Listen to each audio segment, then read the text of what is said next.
Hello, my Aloha tribe, and welcome to the Aloha Perspective, where you get a little bit of something and a whole lot of everything. Today, my good friends, is Aloha Oracle Friday. God, I had to think about that. Anyways, I have some guidelines that I want to go through first before we start. And let's see, where are they? There they are.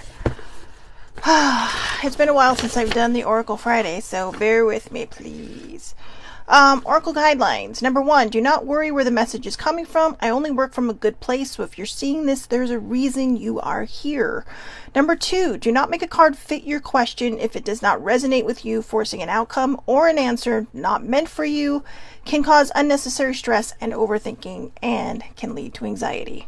Number 3, I will give you the message I receive and the message from the book because someone took the time to write it and put it together. The only book I do not read is this one because this is just kind of waiting for everyone to come on.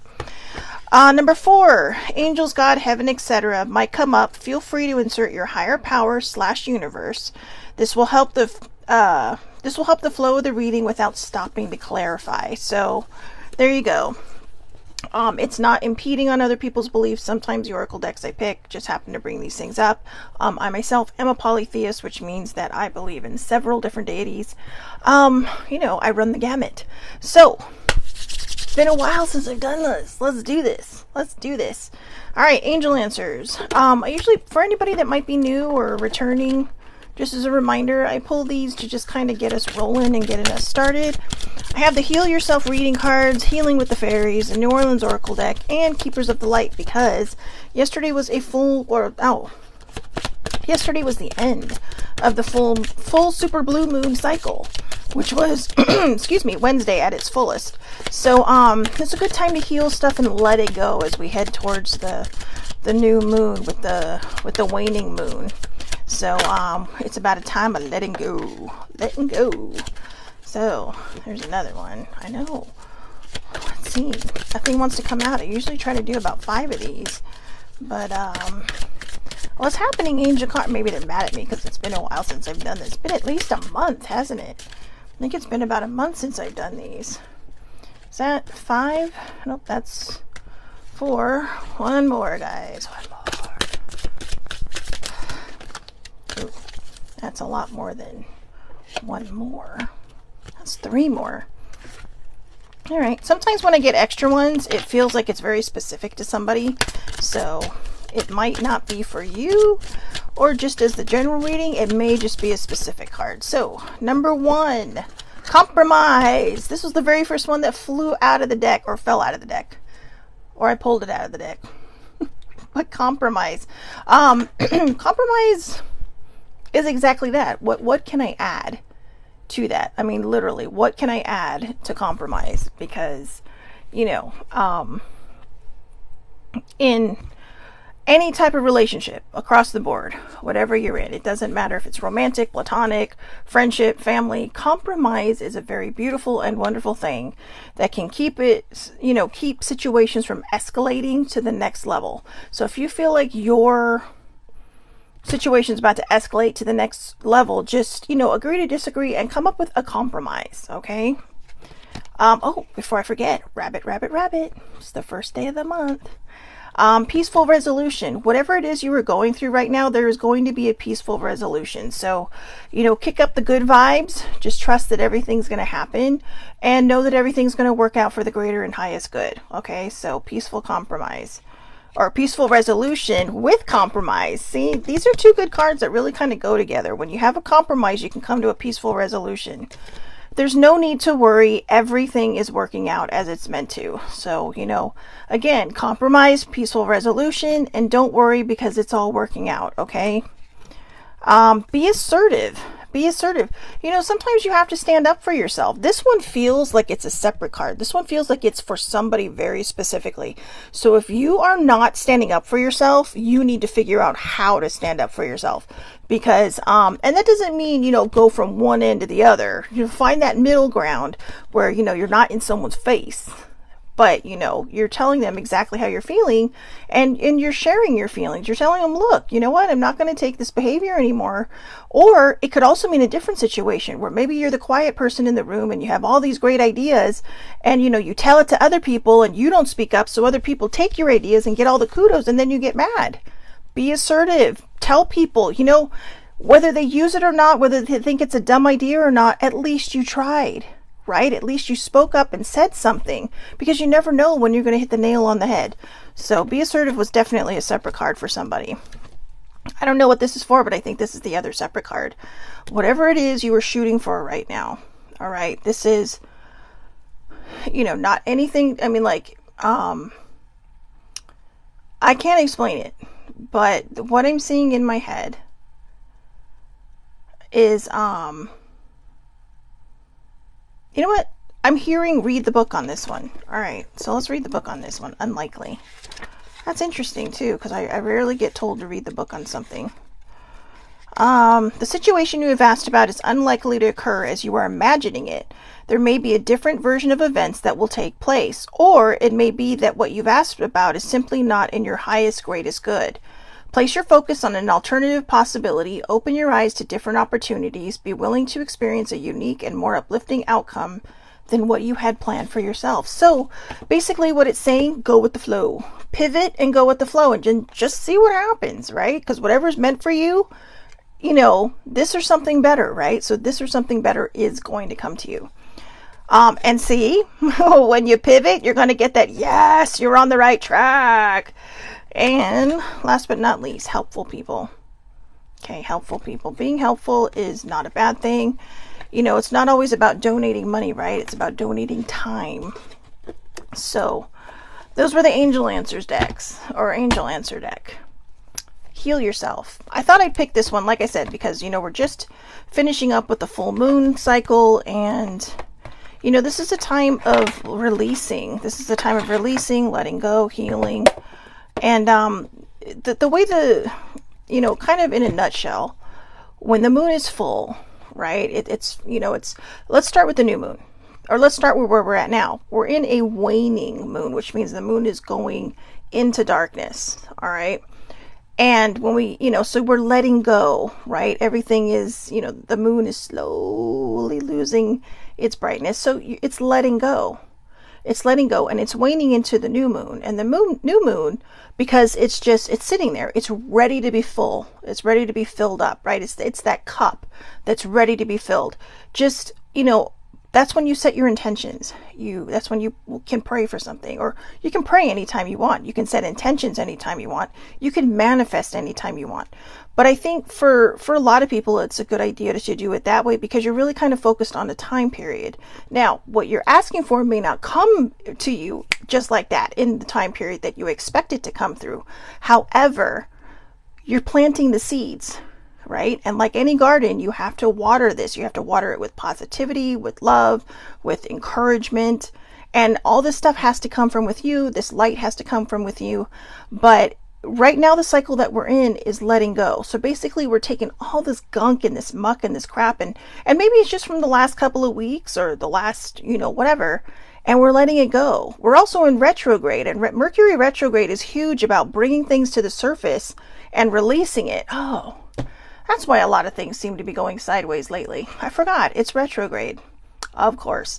So anyways, that's why I wanted to pull the Heal Yourself reading cards, because I feel like there's something good in here there's two something goods in here apparently.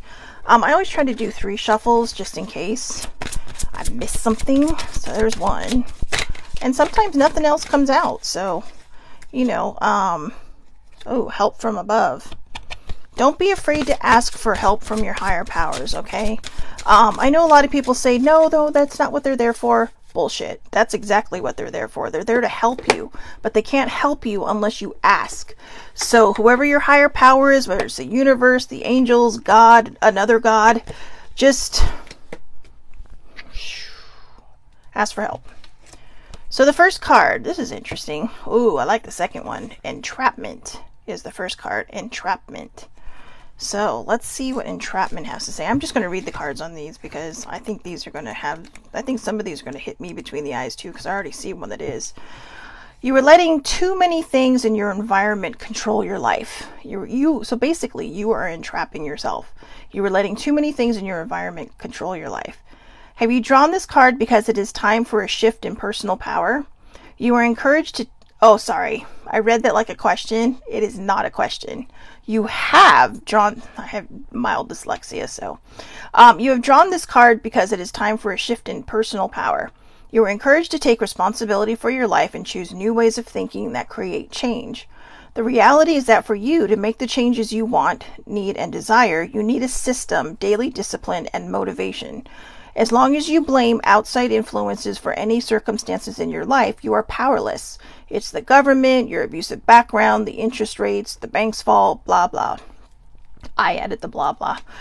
The system that many ultra successful people use is they read books every day, listen to audios, go to as many seminars as they can, practice recognizing others' achievements, and form relationships with like-minded people. So that last part you don't necessarily have to do, but the whole discipline, motivation, desire, that's the system that you need. That one kind of hit me between the eyes because I need some serious motivation. So the action on this is ask yourself, are the people in my life building me up and inspiring me? If not, it is time to take charge, excuse me, and to start making change in your environment. Your first step could be cutting out all negative media from your daily life. Another important action, excuse me, pardon me. Another important action could involve changing your diet, cutting out sugar food with MSG and GMO, and replacing them with fresh organic vegetables. Cut out MSG? I'm half Asian. That might kill me if I do that. Just saying. So, take a moment and say the following statement to yourself or aloud. Or out loud. I am struggling today. I am in control of my life. Nothing can affect me unless I choose to let it. My thoughts create my reality. Keep repeating the statement until you feel stronger. Eventually, you will believe it. It will help you to make new choices. Remember, your words and self-talk are very powerful in altering your physiology. Good Lord. My reading skills have shot out the window. And no, I was not making fun of dyslexic people. I literally have mild dyslexia. So, I didn't know I did either until I was an adult, but it made a lot of sense. So yeah, I mean, sometimes when I'm writing, because I love to write stories and stuff, I'll notice it's like, what did I do here? It's like, oh. So, you know. Let me try this action again. Ask yourself, are the people in my life building me up and inspiring me? If not, it is time to take charge and start making a change in your environment. Your first step could be cutting out all negative media from your daily life. Social media, like I have literally tried to make my social media, every so often I might send something out that might be controversial to other people, but I try to keep it on the positive side now. And I know people think, oh, that's so blah blah of you, but they're shoving this shit down our throat. But I'm not trying to. For one, it helps me stay in a positive place because that ain't always happening. And number two, there's enough crap and vitriol out there.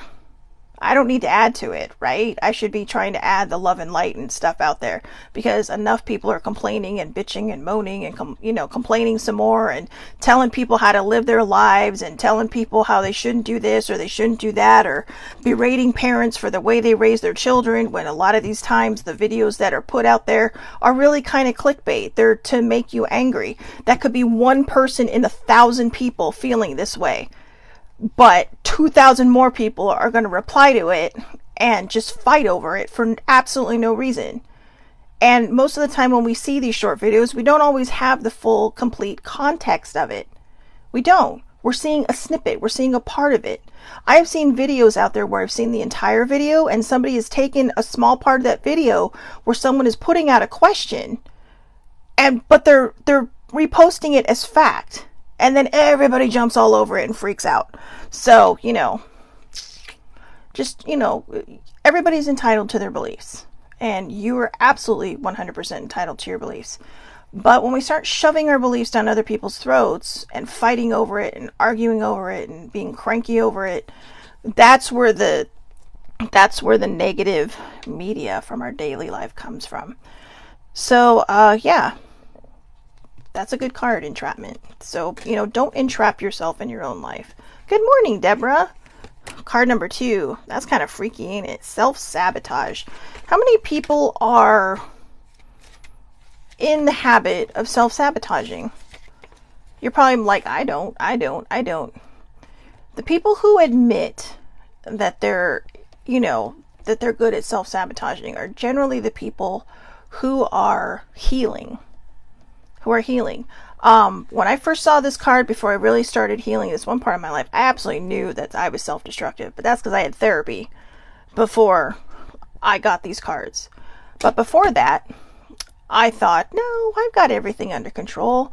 I'm not self-sabotaging. And then, when, like I said, I went to therapy, and my therapist very gently laid it out for me. This is the first time around, the first real intense therapy that I had.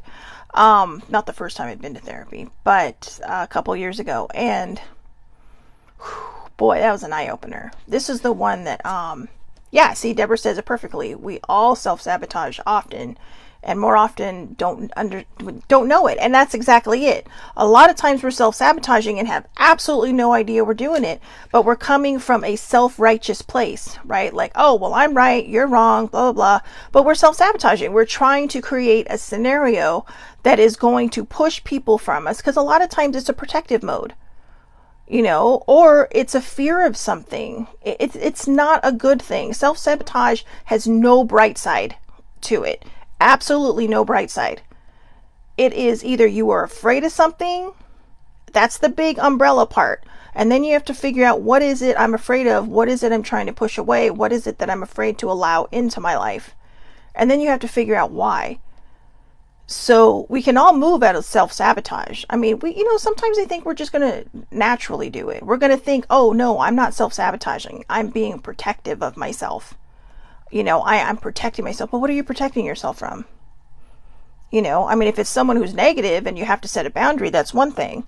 But when you're around good people and you're like, nope, and you start pushing people away, you have to ask yourself, why am I self-sabotaging? So become conscious of how your inner self-saboteur functions. You are about to sabotage a big opportunity. Don't do that. Now is the time to stop procrastinating and cease focusing your energy on why you are unworthy of wonderful, enriching experiences. When you connect to the saboteur archetype, you begin to recognize all the ways you pass up interesting opportunities and relationships which could make you grow, learn, evolve, and become fulfilled. The saboteur is terrified of change and guards your heart from that which is meaningful to you, with the misguided belief that if you don't try, you can't fail. Oh my God, this is me. This is so me. It forgets that if you don't escape from your comfort zone, you cannot succeed and experience the love and joy which would fulfill you. There's a typo in here. I'm so bad. On the lighter side, the saboteur can help you connect to your intuition and help you to listen to your deeper wisdom. It can assist you in deciphering a potentially dangerous situation from an exciting one. So before I get to the action, there's something I noticed right in the first sentence of this reading. Now is the time to stop procrastinating and cease focusing your energy on why you are unworthy of wonderful, enriching experiences.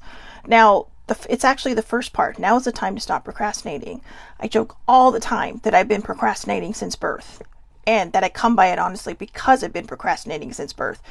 To clarify, I was due at the end of one year, came out the following year. Only a couple weeks later. So I was supposed to be born in December. I came out in January. So see, procrastinating since birth. But I never really thought of procrastinating as being a self-sabotaging archetype. But I guess it is when you really stop thinking about it. Why are we procrastinating? Because we know something good will come out of this, or because we're afraid of something, the outcome. Whatever happens, it's always going to come back around. So, Deborah says we need to change the negative mental tape playing in our heads. That's exactly it. And that's where the self-saboteur is. The self-saboteur is that negative mental tape playing in our heads. It's the overthinking. It's the anxiety. This is why I had guidelines at the very beginning of this show, and the reason I write them down, just to clarify, is because if I don't, I ramble. And I didn't have the guide for a couple of weeks, and you saw what happened. I was all over the place. So I should keep a second set at home just for me. But going back to this, we tend to self-sabotage out of fear.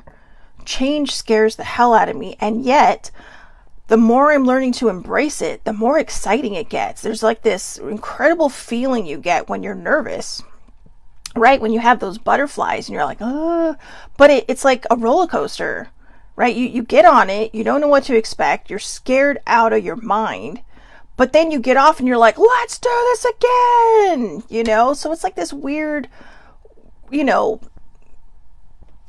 roller coaster. So Deborah says, when I procrastinate for too long, I start feeling anxiety throughout my whole body.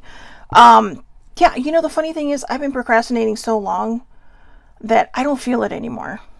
I just complain, I guess. You know, it's like, well, why isn't this happening? Or why isn't that happening? You know, I was told this and I was told that. And then you sit there and you're like, well, what am I doing to move myself along in this experience? Life is an experience, right? And we can procrastinate until the day we die. But I mean, how many times have we procrastinated? And then, you know, whatever we're supposed to be doing comes back around, hits us from the backside.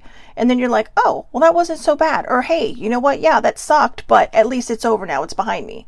So, yeah, Deborah says it's interesting. I don't feel it anymore. I'm not sure I ever felt it, to be honest with you. I mean, I'm sure it adds to the anxiety I get from time to time. And I'm sure it adds to, but I've always been fully aware, at least for the last 7 or 8 years, that I'm a self-saboteur, that I had destructive behaviors, and I'm fixing those. That's the beauty of it, is when I think for me, I procrastinated getting help because, you know, I think we all want to think we're stronger and that we can handle everything on our own.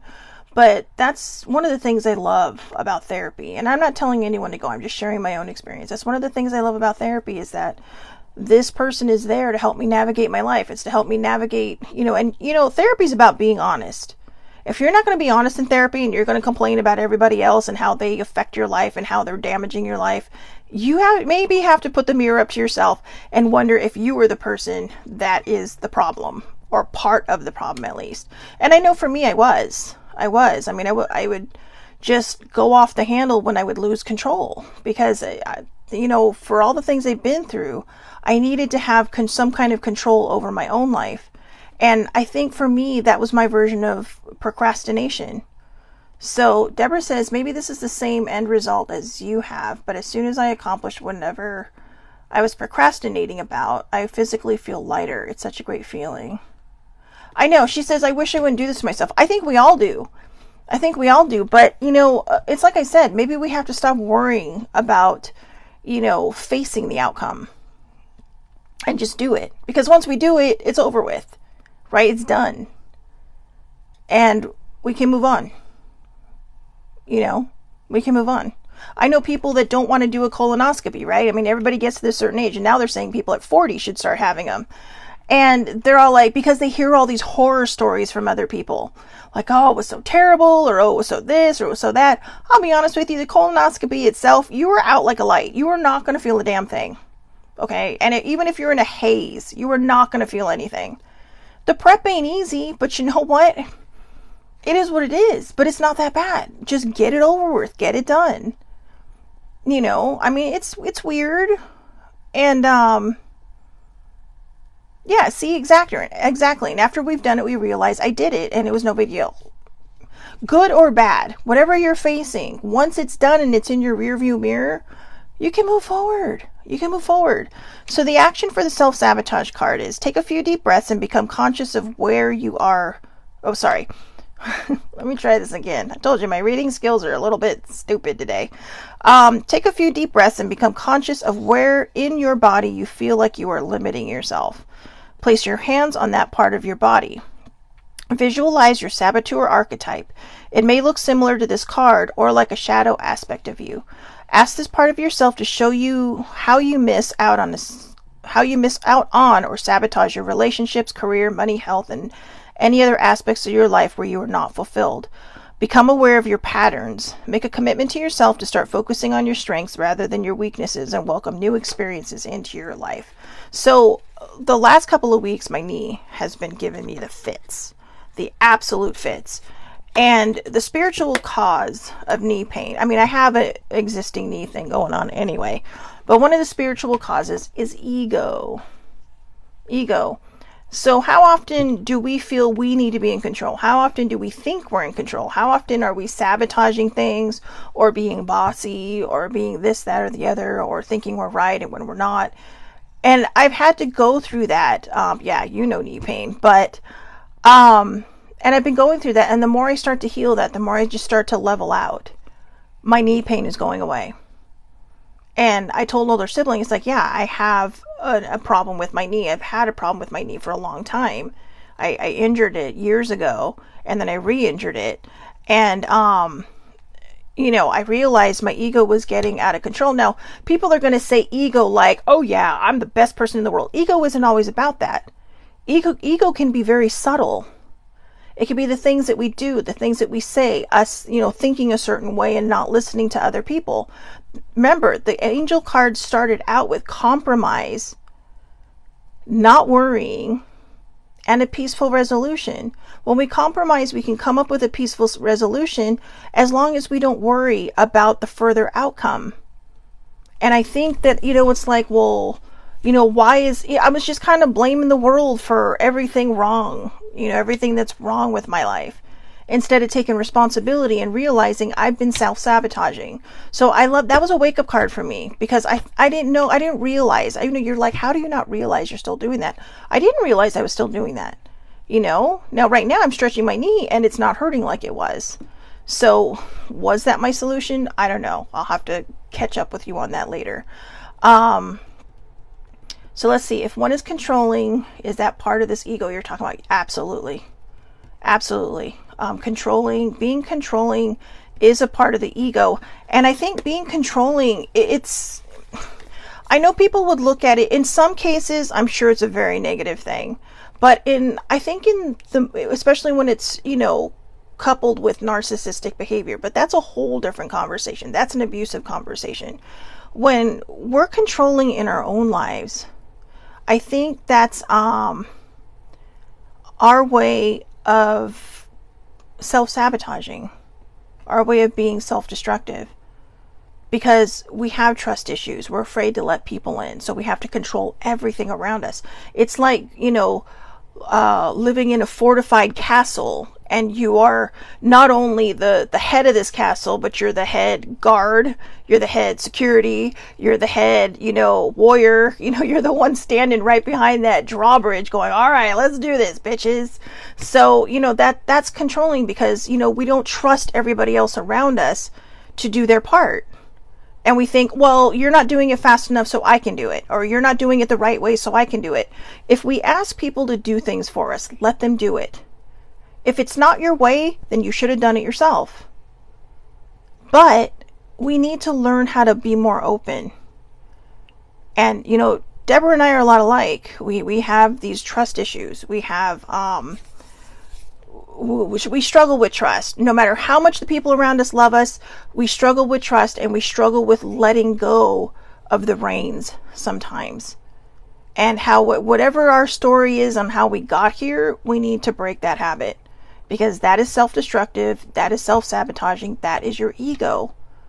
So like I said, people hear the word ego and they think, oh, blah, blah, they think all these nasty bummer things. But ego is really, it's your id, right? It's that personal part of you. It's this thing that says, no, I can handle it myself. It's like that weird misshapen confidence.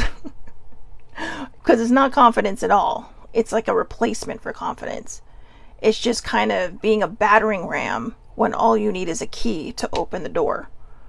You know, so, yeah, and you know, that's all we can do, Deborah. Just one day at a time. And if one day at a time is too hard, take it one moment at a time, one breath at a time. You know, sometimes you know, what is the saying? We have to learn to crawl before we can walk, right? And in doing so, you know, I think when we teach ourselves how to slow down to a crawl and relearn how to walk, we start thinking, hey, this isn't so bad. So I've been working really hard on letting go of control and letting go of all these things. And I've tried to make my new motto, wander the world with wonder and curiosity. Because my controlling comes from a place of fear, of change and transformation. And change and transformation is a part of every day. Like I said yesterday during the perspective, change happens every day. The date doesn't stay. Well, the date may be the same next year, but it's not the same day. You know, it's not. And when you're looking at the clock changes every day. What do they say about a broken clock? It's right two times a day. So, so wander the world with wonder and curiosity. Wander the world with wonder and curiosity. And I think that's a good way to start getting out of self-sabotaging and letting go of control. Because, like I said, and my inbox is open, Deborah, because I know, and my text, I know how hard it is. I know how hard it is, because letting go of control means one thing. Who's got the answer for this one? Older sibling, Deborah? Who knows the answer to this one? Because I don't know if it's the right answer, but I think for a lot of us it is. Letting go of control means one thing. And what is that? We have to trust other people. We have to trust other people. Trust. I have terrible trust issues. And they're actually getting better. So I shouldn't even say I have terrible trust issues. I still have issues with trust. But I'm getting better at it. I'm working at it. I'm learning how to just, trust that everything's going to work out. I'm learning how to trust that other people are going to do the right thing. And if they don't, I'll be there to support them to get them back on track. If I don't do the right thing, I trust that they'll be there for me to help me get back on track. I've had a lot of different lessons over the years with trust. So I think for me, letting go of distrust is letting go of that itchy, scratchy blanket, right? It has become so comfortable and actually, I should say it's become so familiar that even though it's uncomfortable, you can't let it go. Trusting is opening your world. It is kind of stroking your ego and saying, it's going to be okay, right? Think of your ego as like a feral animal. If you give it love, you give it food. But if you give it love and you give it compassion and you give it understanding and some patience, it's going to heal. It's going to calm down. It's going to start trusting you. I think, the lockdown a couple years ago made a lot of people feral. And I think, because people were so isolated and so far away from people, and that we know a lot of people lost their trust issues. So, all right, we're on the Healing with the Fairies deck. Oh, that was fast. All right, let's see. I know I was shuffling before, but I wasn't really paying attention. So let's see. I think I'll pull that one just because. And last one. I'm not gonna lie. So the card popped up when the one flew out of the deck. It popped up like this. Okay, it landed just like that. And all I could think of was, wow, she looks like one of Charlie's angels. She does. She totally looks like one of Charlie's angels from the old school Charlie's Angels, all right? Not the new movie ones. So anyways, all right, let's Archangel Gabriel's got a lot to say today. All right, number 1. Oh, she came up. Make music. Yeah, see, Deborah, thank you for noticing the cards jump out of the deck. That's not me. That's, the higher powers or whoever's in charge saying, these are the messages. So make music. Charlie's Angels are making music. When it says make music, I know not all of us are inclined to playing an instrument, to writing music, to even having lyrics to music, or writing music, I should say, and writing lyrics. But when it says making music, I mean, how often do we hum, right? Especially when we're in a good mood. How often do we hum? I know when I'm sitting at my desk, if I start singing, I'm probably in a good place. The other day, I tried so hard. There were some songs that came on while I was sitting at my desk and I was trying to sing, and when I was done, I was kind of like, it's just not there, but it's there. So I realized there's some more healing that needs to be done. Because, whether I can hold a note or not, when I'm singing in my room, I sing at the top of my lungs, and I have earphones on, so God knows what older sibling can hear. But she says she thinks she'll tell me when she's, oh, you sound great tonight. It's like, oh, I forgot. But I get lost in my own little world of just music, So make music. You know, one of the funny things is, and I've talked about this before, when I go to therapy, I have a playlist called In a Mood. All right, now the original reason I made that playlist is when I'm kind of feeling agitated or angry, I'll put this on. It's like heavy metal, hair bands, you know, all that stuff. Some of it's pretty hard metal, but it helps. But yeah, Deborah says it perfectly. Making music can be about our attitude we walk with, not necessarily about actual music. Exactly, right? I mean, think about it. She's playing the harp. Now, there's a lot of times when we're just walking through places and we feel so mellow and we realize, oh, I'm hearing harp music. But it's so secondary. It's so in the background. And then older sibling too. Music is therapy in itself. And it really is. Yeah, I posted my playlist on Facebook. It was like Welcome to the Jungle, Hell's Bells. Oh God, what was the other one? Something from Black Sabbath. I was laughing when I saw my playlist. I'm like, wow, this is so appropriate for therapy. And I mean, not that any of it really pertains to therapy. It's just that kind of gets me in the mood, like, yeah, let's talk. So, I know it sounds weird, but since I was a teenager, that kind of music has just settled my nerves. Anything loud and hard. Anything loud and hard. Oh God, AC/DC is amazing. So, you know, make music. All right, let's read the card for that one. Music lifts the soul to new heights. It alters your mood and your outlook. The fairies play music at their celebrations because they know it has therapeutic value. By drawing this card, you were guided to surround yourself with music. Any type of music that will stir your soul is appropriate. The fairies are especially fond of joyful, fast-paced music because it stimulates a festive mood. Okay, so can anybody imagine a fairy looking like a total, oh God, metalhead? I'm seeing it. I swear Tinkerbell's probably got a whole different side of her. That's not the kind of fairy they're talking about, but I'm pretty sure she has a whole different side to her. So play music yourself or have music playing around you for the next few days and notice how your mood and energy levels elevate. You may find that you are drawn to new types of music or to a genre of music that you enjoyed a long time ago. Make note of any songs that you repeatedly hear on the radio or in your mind. The lyrics or the memories evoked by the song could contain a message for you that will answer a particular question you may have. So, affirmation. Deep within my soul, I now accept and experience the healing power of music. So, Deborah's like a fairy rock concert. That would be awesome. Ooh, I like this one. I like the card too. Stand your ground. Stand your ground. So standing your ground means when you have your own opinion on things. Now, I'm going to use Deborah as an example. Okay, Deborah's great at this. When she has a personal belief, she doesn't let anyone talk her out of it. I mean, there's a lot of times when she's surrounded by people who, well, I don't like to talk about politics, but we'll go to politics, right? And she just shares her thoughts. And she doesn't give a shit what other people think. They're just kind of like, yeah, well, these are mine, those are yours, you know, let's keep moving on. And there might be a debate.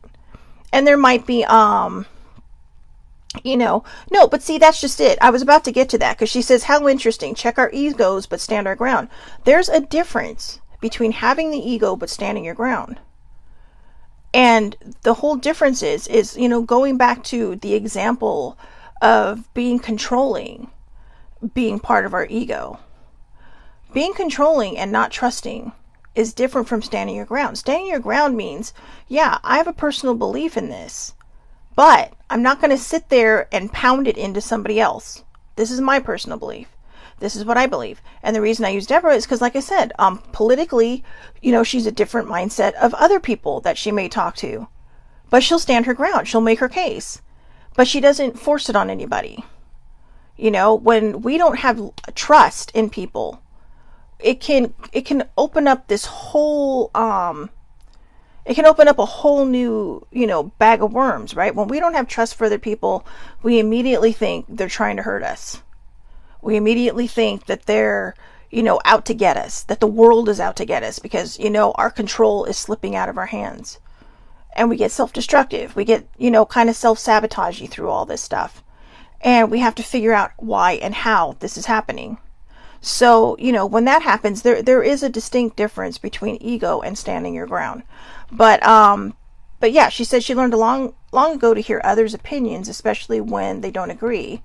And it's exactly that. Teach me something I don't know. I like that, Deborah. Teach me something I don't know. Yeah, her and my dad disagree a lot when it comes to politics. My dad and I disagree a lot when it comes to politics. Yeah.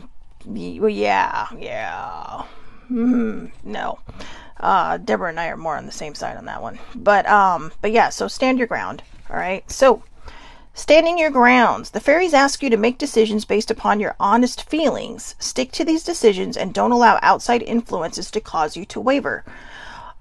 When you're really honest with yourself, you know what your desires are. Yet, other people may be pressuring you to betray your true feelings.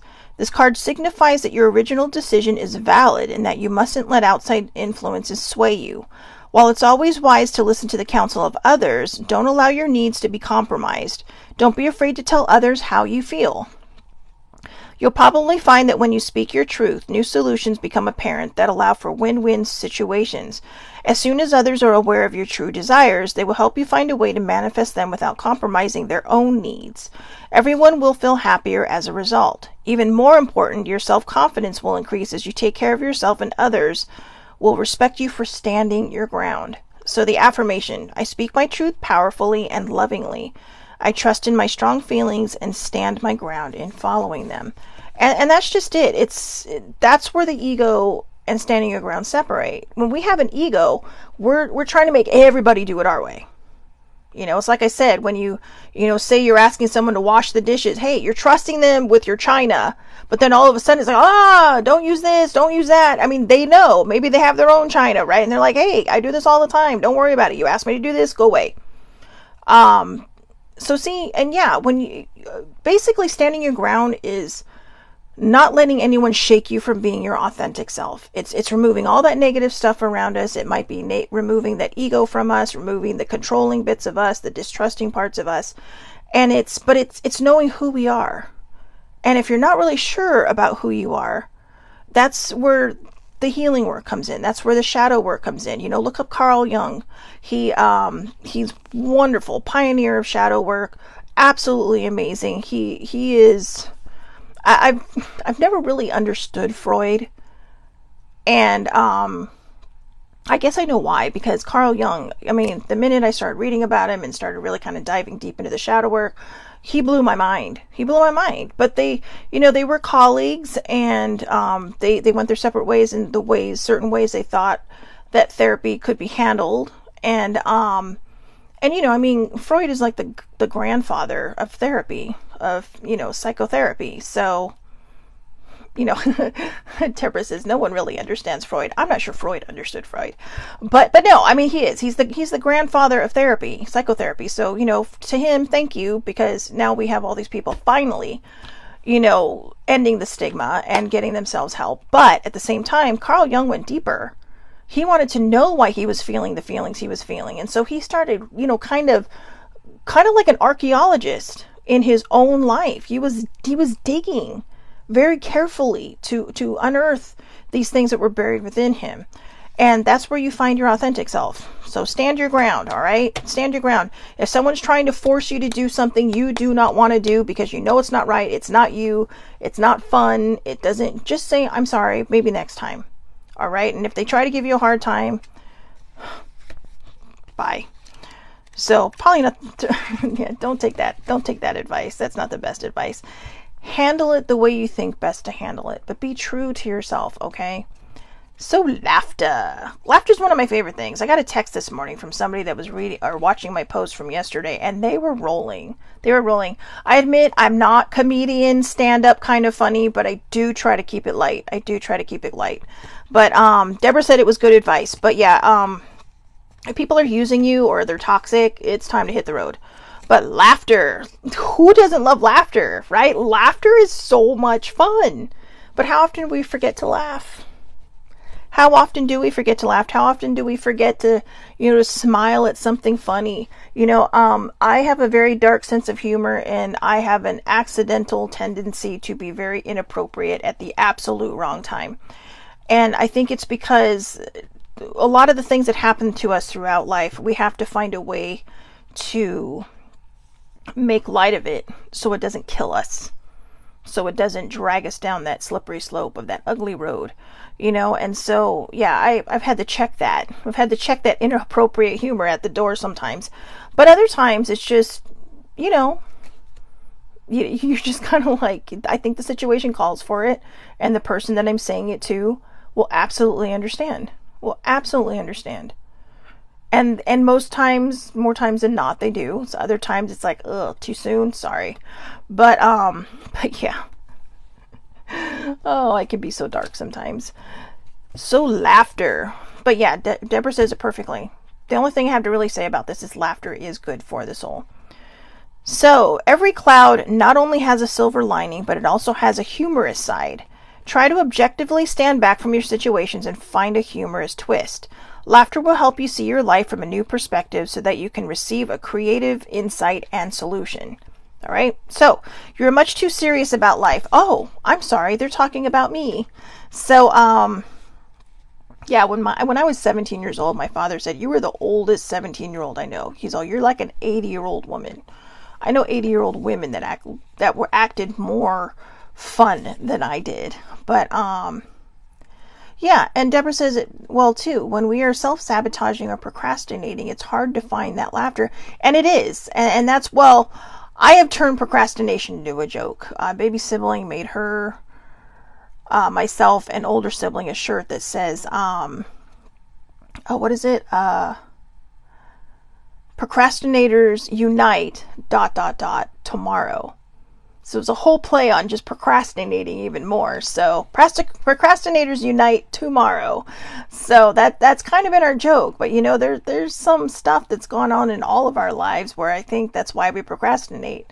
So I'm really starting to understand now that for a lot of us, procrastination, self-sabotage, it's all a trust issue. So trust is the key word for it. It's your Sesame Street word for today. Okay, trust. So you were much too serious about life. According to the fairies, they aren't asking you to neglect your responsibilities, let go of the sacred reverence for life, or defend your emotions with jokes.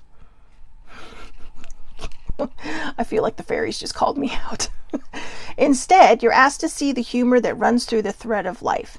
Like a brilliant comedy, our lives become more enjoyable when we can see them through the eyes of a humorist. Laughter helps us to stand back and see ourselves and our situations more objectively. When we laugh, we relax, and when we relax, creative solutions and renewed energy course through us more easily. So, take time today to laugh. For instance, go see that new funny movie or play, buy a book by your favorite comedy writer, or exchange silly jokes with a friend. There you go. Watch something funny. Watch something funny. Just put on something hilarious. You know, go on YouTube, look up comedies. I started watching this one Asian comic, Jimmy Yang. Oh my God, that guy had me rolling. He has me rolling. He is so funny.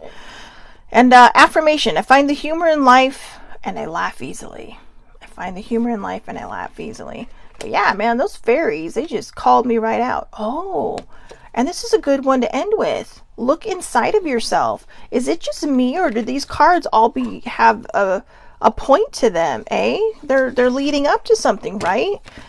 You know, make music, make laughter. Make music and laughter so that you can find out who you are by looking inside of yourself and stand your ground on, you know, who you are. You know, people always look at me sometimes, well, not always, sometimes people look at me and go, "What is wrong with you?" Because I'm so different from a lot of people in my family. I've always been different. It's not something I chose. It's just something that happened.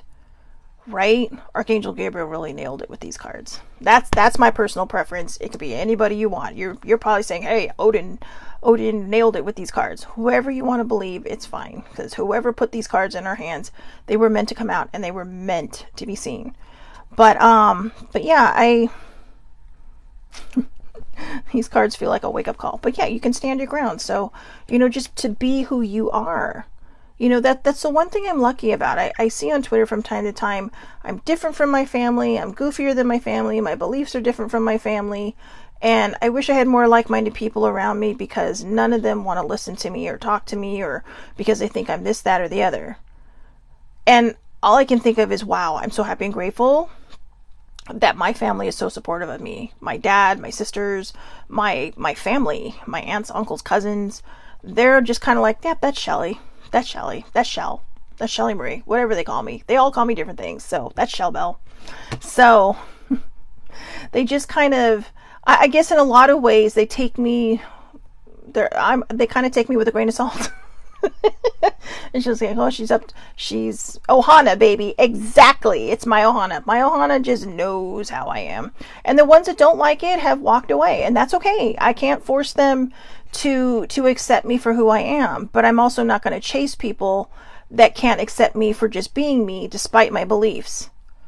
So, if somebody can't accept my beliefs and they choose to walk away from me, all I can say is you're missing out on an incredibly wonderful person, because I'm pretty amazing. And that's not my ego. That is confidence talking, because I am learning the confidence. So look inside of yourself. Look inside of yourself. See, there's a little vortex in here, right? And this fairy is saying, hey, look. Now, what's interesting about this is when you study biology and you study reproductive biology, that also kind of looks like the egg right before something's hitting it, right? To start new life. So I'm only seeing it in the camera. When I look at the card, I don't really see it. Oh, it's her foot. She's kicking it. She's like, girl, let's do this. Let's look inside. But I'm going to use this as a different metaphor. If you take her out of this and you just look and focus on this part right here, it really looks like something's about to penetrate the egg and create a new life. And that's kind of the metaphor.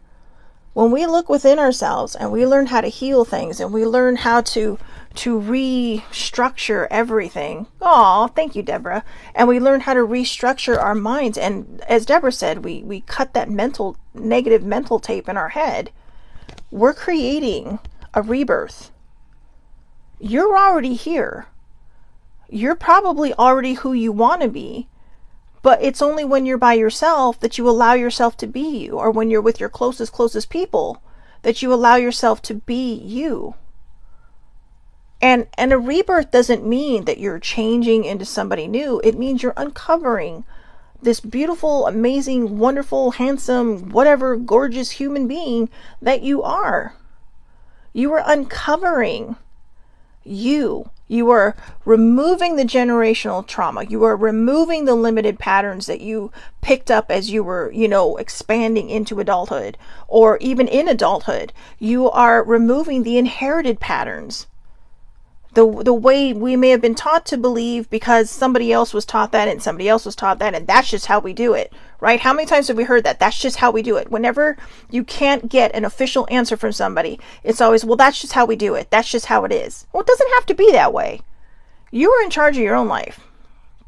You get to pick and choose what you do with your life. So look inside of yourself. Look inside of yourself and see what needs to be healed. See what needs to be let go. See what needs to be amplified, or take a big highlighter to yourself, to your soul, and say, ooh, I'm going to scribble in this big highlighter because I want people to see that this is how I am. Now, again, that doesn't mean go from 0 to 80 like that. Somewhere in the middle is always where we need to be, because sometimes we go from, oh, I'm so timid, to, hey, no, you need to follow what I'm saying because my shit's for real. And it might not be for real for other people. It's your shit. It's your stuff. It's your beliefs. So just, somewhere in the middle, guys, somewhere in the middle where, you stand your ground on what you believe in. You stand your ground on how you feel about things. But you're not going to let other people sway you on your beliefs. I had a person argue with me about how I can't be a polytheist because there's only one God. And I said, well, if there is, then why are there so many there's hundreds of religions out there. And not all of them follow that line of thinking. Some of them believe in Odin or Freya. Some of them, the Norse gods. Some of them are Buddhist, Taoist, Muslims. I think Muslims, that's what I've always kind of found funny, right? When you think about the Crusades, right? The Muslims and the Christians fighting over the same God. And more about the practices and how they should be worshiping, instead of coming together saying, hey, it's the same guy, but way to go on how you worship. Hey, way to go on how you worship. I'm not always sure that free will thing was a good idea, but I get it. So, you know, because I definitely would want to have my own free will. I trap myself in enough things, but think about it. There's a lot of people out there that believe in a lot of different things. And a polytheist, Deborah, means I believe in more than just God. And I don't mean the angels, because you know I believe in the angels. I got 4 of them tattooed on my arm. But I do believe in other gods and kind of other teachings of other religious leaders. So, and that's my spiritual table. These are the people that sit at my spiritual table, including Pele, the goddess from Hawaii. So there you go. Yeah, and see, she's a volcano goddess, but people look to her. So those are my beliefs. Everybody has something in my life, and these are things that I read and things that I have studied on, and people and deities that I have studied on, and they resonate. They resonate so hard. There's a few Celtic ones in there, a few Norse ones in there. Like I said, there's a Hawaiian one in there, and it's just, for me, it makes sense. And when this person told me that, following anybody's teachings other than her own personal beliefs is why there's so much anger and war in the world, and I thought, no, because I can't, they're what's wrong with religion. I'm like, how can a Buddhist be wrong with religion? I mean, those people are so zen. Not all of them, but the ones who really hardcore practice, they are so zen. It's crazy. It's like, you can't make them mad. You might frustrate them a little, you might irritate them a little, but if they start losing their shit, all of a sudden they're back going, oh, no, you know what, let me calm down for a second and let's talk about this reasonably. And you're just like, wow, how do I do that? How do I do that? I so want to be a Zen warrior. Zen warrior, I can't remember his name, so I apologize, but he was a warrior, he was a samurai, and then all of a sudden he was kind of like, yeah, not really feeling that anymore, and decided to become a monk. So they called him the Zen warrior, and it's like, wow, some of his teachings that I read, I'm just blanking on his name right now, but some of the teachings were just incredible, So, all right, look inside yourself. You've been trying to find satisfaction through outside sources, such as material possessions or relationships. You're also looking for help from other people. The fairies ask you to look within for the answers that you need. Sometimes when you feel empty, your first reaction is to try and fill up the emptiness by acquiring something or someone. You may fall in the trap of thinking, I'll be happy if or when I have a new lover, advanced degree, a better wardrobe, etc., etc., etc. It's just a laundry list of things. Then, when you get the new acquisition, you only feel satisfied for a little while. The fairies remind you that the only source of true fulfillment is by connecting with spirit within. Have a mental conversation with your creator and feel yourself filled with divine love. I'm going to add something in here. This is where emotional eating comes from. You're filling a void. You're filling something that you don't want to deal with, and you're doing it with shopping. You're doing it with food. You're doing it by belting out your loudest voice in an angry tone at somebody else, or, this, that, or the other. Sometimes when we're angry at something in our life, or we're angry that we're losing control, we will find a reason to be mad at other people. That is also self-sabotage. That is also self-destruction. And that is also entrapment in your own feelings. So, those are all the healing cards we went over. So the same holds true if you're searching for answers from outside authorities. Now, there's nothing wrong with seeking counsel from wise friends, especially if their advice echoes what you know to be true. But perhaps you've been asking your friends, mentors, or psychics for solutions and you feel confused by conflicting advice. So, if everyone is telling you different solutions, you'll need to meditate on what your inner guidance is telling you. I think sometimes when this happens, I'm going to be honest, it doesn't mean any of them are wrong. Okay? I think if you have a creator, or you have a divine power, or you have a universal energy behind you that you might believe in, or fate, or whatever, if you don't believe in absolutely anything, this could be your soul telling these people to give you all kinds of different answers.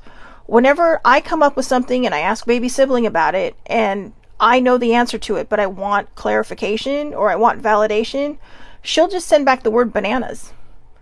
Because it's kind of like, well, you're crazy. You're bananas if because you're not listening to yourself. And that's perfect, because I think that's a lot of times when it says your friends, mentors, psychics, or for solutions, or whoever, not everyone's going to turn to a psychic, but other people might turn to other people. It's kind of this whole thing like they're telling you, you know the answer. Stop trying to be validated by everyone and listen to your intuition. Listen to yourself. This is your inside. This is looking inside of yourself and getting those answers for yourself. All right, so I have great beauty and light inside of me right now. I tap into all of the knowledge of the universe. So I have great beauty and light inside of me right now. I tap into all of the knowledge of the universe. Now, I believe the universe and all the deities go hand in hand. That's just me. I know not everybody feels that way. Some people think they're completely separate, but that's the beauty of being human, right? We can put our own things together. Start my own religion. I'm just kidding. Oh, I was just, you know why? Because I was thinking of Book of Mormon, the Book of Arnold. So I have 2 more decks, so I need to get my ass moving because I'm over.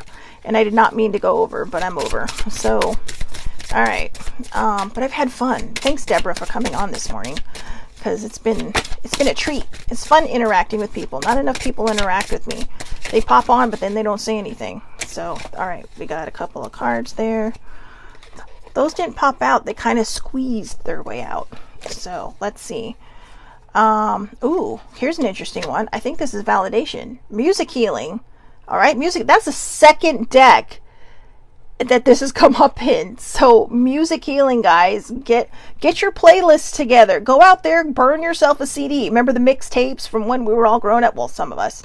The mixtapes, yeah. Or when we would do, you know, kind of the record or the CD to the tape so we could listen to it in the car. That was some crazy stuff. I mean, I love when these little memes come up, right? And it shows like a cassette tape with the tape pulled out and a pencil. And it's like, if you know what to do, you were born in this decade. And it's like, yeah. I mean, God, pencils are amazing for everything, right? They erase, they write, and they put everything back where they belong. So music healing, all right? Dreams. Focus in on your dreams. You know, maybe your dreams are trying to tell you something. I used to have dreams that felt like nightmares. Now I just realize I am probably working on something in my soul that needs clarification. Maybe I'm battling for myself. Maybe I'm battling for the world, like a sleeping ninja. But seriously, I think a lot of times that we're just, we have things that are trying to come up. And probably the more scary they are means there's something going on in yourself that really needs to be fixed and transmuted into something more positive. And success. Let's read that one. Number 23, success. The New Orleans deck is one of my favorite decks. So, ooh, look what I saw right before that. Speak your truth. Speak your truth. So, good morning, sis. So, speak your truth. Being aware of your feelings is one thing, but learning how to express how you feel in a calm and balanced manner can sometimes be a challenge. It is important to understand that speaking your truth does not mean that it will be understood or accepted by others, and it doesn't need to be. The only thing that matters is that you are able to give your feelings a voice and acknowledge how you feel. The more you are able to acknowledge and identify how you genuinely feel, the stronger the relationship you have with yourself will become. It is not about being right or wrong. It is simply about knowing and practicing what it means to honor yourself through verbal communication. Now is the time to speak your truth freely. The funny thing was, that wasn't our card. I totally started reading the other one. So success. Success can often feel like a fleeting goal if we become too fixated on accomplishing a specific outcome in a specific way. True success is not measured by outer accomplishments, but by inner feelings that indicate personal growth and movement in the right direction. This card has shown up in your reading because although you may not have yet reached your goal in its entirety, there are many smaller milestones, signs, and opportunities you have experienced that are proof you have been on the right track. By remembering to take a moment to appreciate and celebrate these large and small markers, the energy of gratitude and inspiration will eventually lead you to where you want to be. It may help you realize that you may already be there and are ready for something new. So, if you feel like you're right there, but you don't understand why it's not happening, get out of your own way. Get out of your own way. So last but not least, I know that was a pretty fast one, wasn't it? Keepers of the Light. I figure with the full moon waning at this point, maybe we could use some guidance. Now, don't worry about what your beliefs are, okay? Don't worry about what your beliefs are.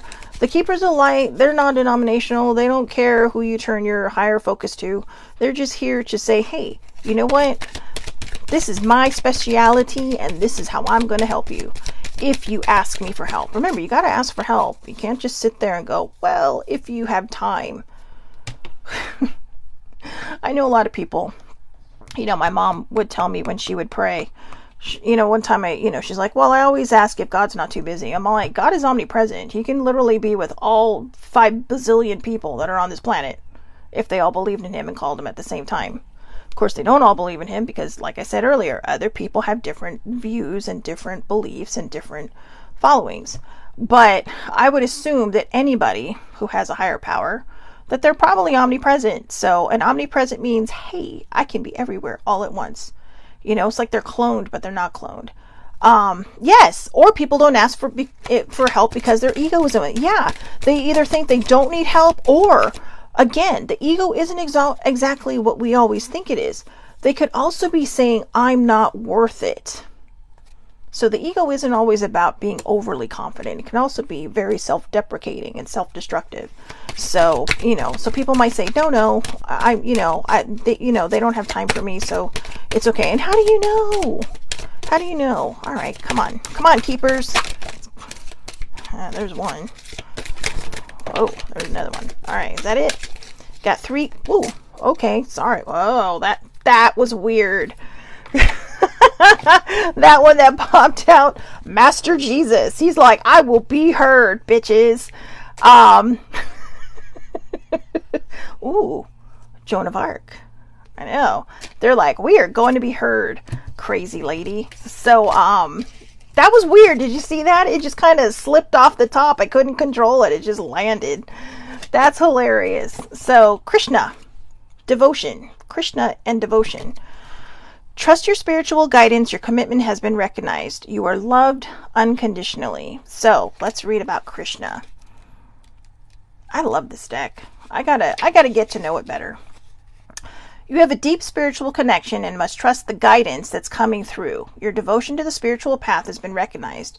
It may feel as if you've been on a mental, emotional battlefield, but there are sweet messages of hope around you now.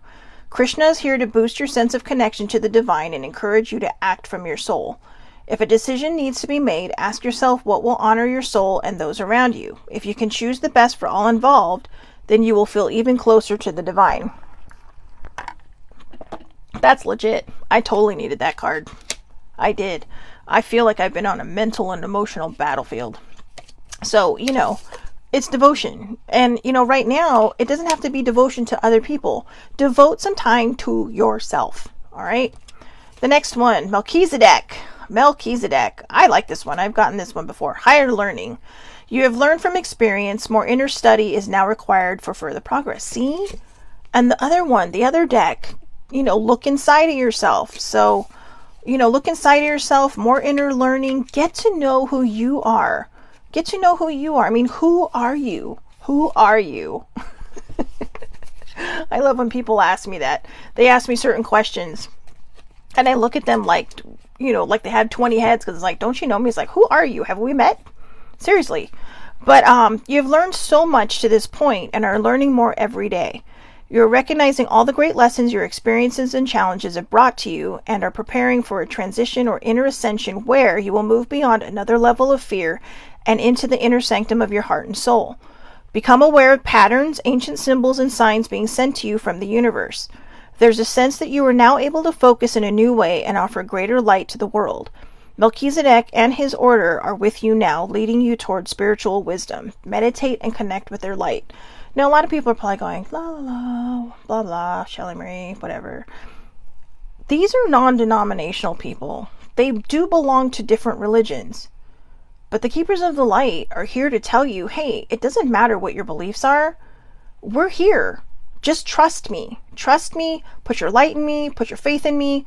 We had a card earlier. Look inside yourself. Stand your ground. Basically, be your authentic self. Get to know who you are. And don't let people change you. Don't let somebody mold you into who they think you should be. Just be yourself. People will love you exactly as you are. All right? I do that a lot, right? All right?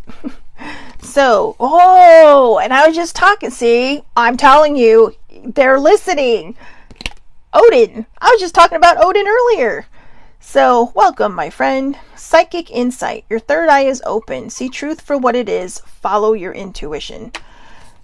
That's exciting. That feels like some serious validation right there. All right. I know. I'm just saying it, but there it is. You are being encouraged to look beyond what your physical eyes are showing you. Look within and follow your intuition or psychic visions. You may want to plan ahead at this time. It's important to keep your mind and energy focused on the best possible outcome. There will be signs and symbols from the light to tell you that you are on the right path. Be aware of winged beings gracing your path as a wink from Odin and the light keepers to say that they are honoring your work. So, here's the funny thing. Yesterday I was talking, right? And I had a complete epiphany. It was either yesterday or Wednesday. I had a total epiphany. And all of a sudden, out of nowhere, every single crow that was outside just squawk, squawk, squawk, squawk, squawk, squawk, right? They just started crowing their heads off. And then when my show was done, they started quieting down. I can't make this stuff up. This legit happened, okay? But it's a sign. You know, signs, I mean, they may have been squawking over something else, you know, for other people to stay on focus here. But it was a sign for me saying, hey, you know what? You need to dive deep into this feeling. You need to dive deep and do some work on this, to do some shadow work on this stuff. So that's what's so great about Odin. He's telling you, trust yourself. Trust yourself. And when they talk about the winged ones, it could be crows, it could be ravens. Crows and ravens, I believe, are thought to be the messengers from this world to the next. You know, they can cross between that veil that's out there. And so, you know, just trust them. Trust those signs. Maybe you're walking by and maybe you may see a literal sign, right? You'll see a literal sign out there. And it may have exactly to do with what's going on in your brain. Take that as a sign. But signs can come from all kinds of places, you know. If your shoe magically unties itself while you're walking, it could mean maybe you're tripping yourself up, you know. Or if you do something wrong with your makeup, like maybe you're not paying attention and you streak something somewhere, maybe it's because you need to pay more attention. You need to focus a little bit more on you and pay attention. Signs come as they're small, or they're big. But it's up to you to understand them. And if it feels like a sign, it looks like a sign, then it's a sign for you. Even if nobody else gets it, it's for you. All right? Master Jesus. The card that had to be seen. Master Jesus, you are on the path of light, love, and forgiveness. Father, healing is possible at this time. That was funny with that card. I'm sorry, I can't get over it. I was dying. Not literally, but... Forgiveness is an act of self-love. You are being encouraged to know that whatever you have done to yourself or others, the divine is not condemning you. You don't have to forget what has happened, but you no longer need to allow your whole story to be defined by a situation that doesn't support your happiness. Jesus is here to bring miraculous shifts of healing to you and all those around you and to release you from the burden of self-loathing. He wants you to know that he sees the child of God within you. He also brings clarity and healing to any situations concerning your father, either on earth or in heaven. Okay, I don't know. That's for somebody. If you have dad issues, or if you feel like you want to be closer and you don't know how to be. I mean, my dad and I don't always agree. A lot of times we have to agree to disagree. But I will say that we've always had a pretty decent relationship. So I'm grateful that this card doesn't resonate with me. Jesus resonates with me, but this one does not.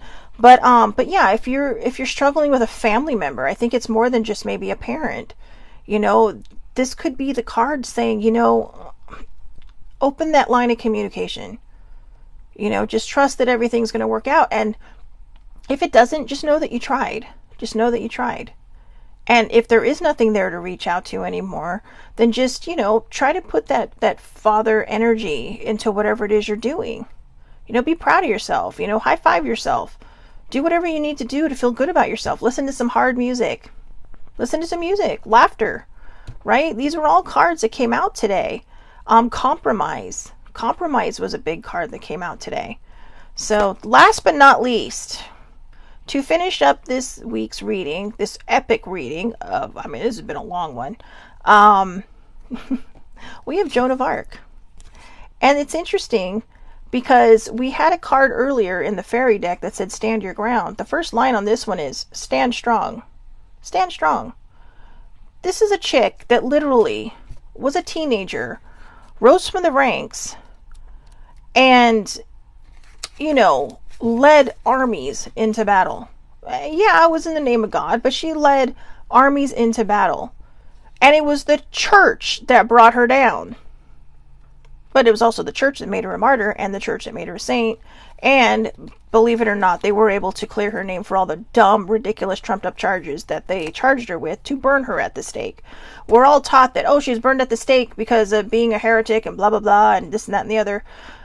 Yeah, they just thought, read it. You got to look it up. You got to look it up because, it blew my mind. I was like, that's it. But she was strong, regardless of what your religious beliefs are. This is a woman who was a teenager who fought for what she believed in.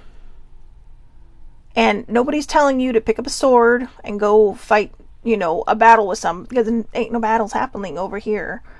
And in most countries, there are some things happening in other places. But what it's saying is, take up arms for yourself. Protect yourself. Protect your family.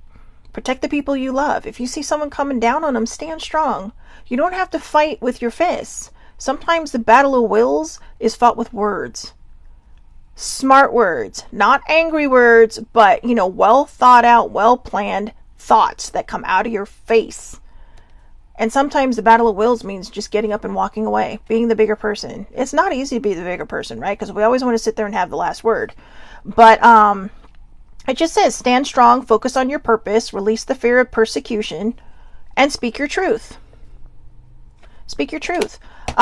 When I mentioned I was a polytheist, I had a lot of people going, yeah, you can't be that. It's like, yeah, watch me. 10 years ago, I would have been like, well, I would have never said a thing. Never would have said a thing. I wasn't one a couple years ago, but like I said, I've done a lot of reading. The Keepers of the Light really kind of opened my eyes to all these deities out there that are just so, and my spiritual table has several deities at it, several gods that sit there, including God and Jesus. I grew up with them. They are my cozy blanket. They're familiar to me. I know them. And I was raised Catholic. So that's just kind of sticks with me. But the funny thing is, I get less flack from my friends who could be considered pagans, from my witch friends, and my friends who believe in other gods, than I do from the people of the same like minds that I grew up in. My other friends are like, yeah, you do you. That's great. But in a lot of the people, not everybody, but some of the people who are hardcore into the way I grew up, it's kind of like, no, you can't do that. It's like, well, like I said, watch me. I'm too old. I'm not old, but I'm too old to let other people tell me what I can and can't think. So my path, my journey, you're welcome to stand on the sidelines. All right. Voice of truth, Joan of Arc. You are being encouraged to stand strong. You may feel unrecognized and misunderstood, but that doesn't mean you have to give up on the mission you feel called to fulfill. You must follow the will of your soul and exercise your leadership spirit by speaking your truth. You may feel as if you were on a battlefield, but this conflict will come to an end as soon as you stop defending yourself. You are not here to prove yourself to others. Instead, approve of yourself. Know that your angels are on your side and that heaven is thanking you for being the honest soul you are. I'm posting this to my Facebook. So, yeah, exactly what Jessie said. There are many ways to the top of the mountain, and they're not always going to be the same way. Everybody has a different path, and I think when we're accepting and loving and open and willing to learn about other things, that doesn't mean you have to follow that religion, but listen to what somebody else is saying. Open your mind, So, I know, Deborah's, all the cards have come full circle. They really have. They really have. I love the Joan of Arc card. And I'm going to tell you why. Because the last couple of lines, stop defending yourself. I spent a lot of time defending myself. And I think it's more not defending myself in the way I think I'm defending myself, but just kind of defending myself before anybody attacks. Right? I'm kind of fortifying everything around me. And I'm waiting for someone to attack. But maybe that's the key. Stop trying to defend who you are.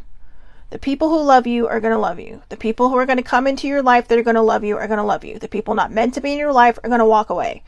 Like I said, I had a family member. I didn't know them that well, so it's not a huge loss. But I had a family member who did not like the path I was on and literally said, I'm sorry, but you're going on, you're on the devil's path.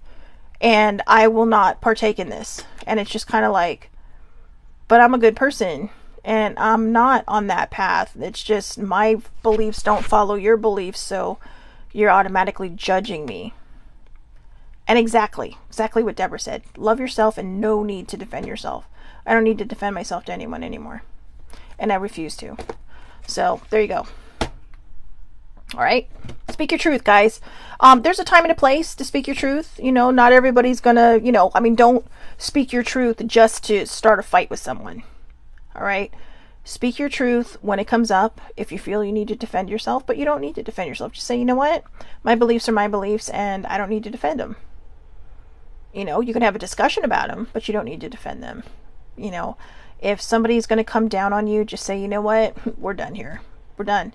And you don't have to say it like that because sometimes that will escalate it. Just say, you know what? Let's agree to disagree. Okay. You think I'm going to hell? I know I'm not. It's okay. It's okay. You don't have to worry because I will definitely not be seeking you out in the afterlife. Ta-da! All done. So, thanks for watching the epic version of the Aloha Oracle. Thank you, Deborah and Jesse, for coming on. Older sibling, I think you might be there somewhere. But, she was very quiet. But, yeah, thank you, girls. Thank you. And thank you for your insight on some of these things. Because I love that. I love what Jesse said. There are many ways to the top of the mountain. There are many ways to the top of the mountain. We would all get along better if we realized that the way we worship is just the way we choose to worship. It doesn't mean it's a wrong way or a right way. Love you too, Deborah. And I miss you guys. I miss you guys. And everybody have, out here in the United States, it's Labor Day weekend. So everybody have a safe holiday weekend. Enjoy yourselves. Be safe. Be responsible. Don't emotionally eat. Well, you know what? It's the weekend. Do what you want. But do not drink and drive. Do not get high and drive. Okay. Uber. Have a designated driver. Do something, but be safe. I'll see everybody back here Monday, 8:30 a.m. Pacific time, Facebook Live. All lives are public under Shelley Marie.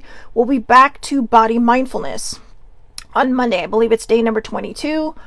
I don't know what the subject is yet because I got to work on that this weekend. Actually, no, not Monday. I apologize. We'll be back on Tuesday. So next week, because Monday is a holiday, is probably going to follow the same format as this week. Wednesday will also have to be some version of self-care and body mindfulness. And yes, Jesse, I'll be down soon, probably sometime in September. Yeah. All right. Have a great day, everybody. Thank you so much for watching. I also upload these to YouTube, so you're welcome to click and subscribe there. And have a great day.